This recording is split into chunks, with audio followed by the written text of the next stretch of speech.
All right, let's get back out to our insiders as we have the 32 Thoughts Desk brought to you by your local Toyota dealer, and we do have a trade to announce. Gentlemen. Yeah. All right, so David, Elliott, Corey Perry have been to the Stanley Cup Final 5 of the last 6 years and perhaps a chance at getting back there again. Yeah, so Corey Perry has been traded from the LA Kings to the Tampa Bay Lightning, one of his previous homes. And, you know, I see a kind of correlation here, Kyle, in the sense that Corey played with Kevin in Anaheim. Kevin is in Toronto right now. The two farthest parts in the United States from Toronto are Los Angeles and Tampa. So I think there's something he's trying to tell us here. You're so stupid. He lives in London, Ontario in the summer. Makes no sense. Would you guys like this move, though, Corey Perry? Because, again, as Kyle alluded to, wherever he goes, the Stanley Cup Final seems to follow him pretty closely after there.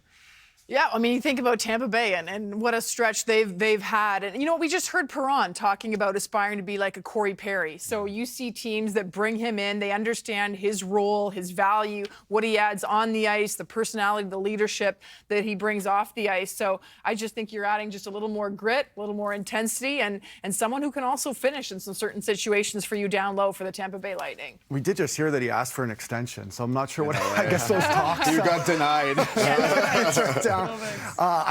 Tampa's going to be fascinating, honestly. Yes. Tampa out of the East is going to be absolutely fascinating to watch. Like Blake Coleman's another name in Calgary that we've heard out of there. But talk about the Eastern Conference being wide open. This Tampa team's been on an absolute heater in the back half of the year, especially out of the Olympic break. Braden Point is playing as good as we've ever seen him play. Their top six is outstanding. Perry gives them some veteran leadership, some toughness, and I just don't think this team's done yet. That happened to me in Anaheim.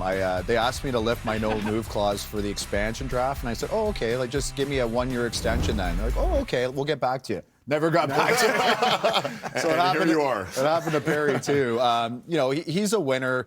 John Cooper really likes him, really appreciates his game. He can play anywhere in the lineup. If you really need him and you really need to score goals at the end of the game, you can put him in the top 6. He's going to be on the power play net front. He fits in this locker room. He fits with this team. This team's going to make a push. You should bet on them, Dave. I just remember talking to a couple of those Oiler guys and how much he meant throughout those runs in the room. Just being a presence there, not just on the ice, but like what he meant to some of the younger guys and the guys that hadn't been through it and done it before, and learning the example from him. It doesn't look like they're going to have to go through Florida this time around, but you have to wonder if there is some sort of a reaction bringing in a guy like Perry, because remember those brawls they were having with Florida in and out the last couple of years in the playoffs. They have not won in the first round, Tampa, in the last 3 years, so maybe Corey Perry's going to be that little extra oomph to move along. You're watching Hockey Central Trade Deadline Day presented by Bet365. Download the app for the latest odds.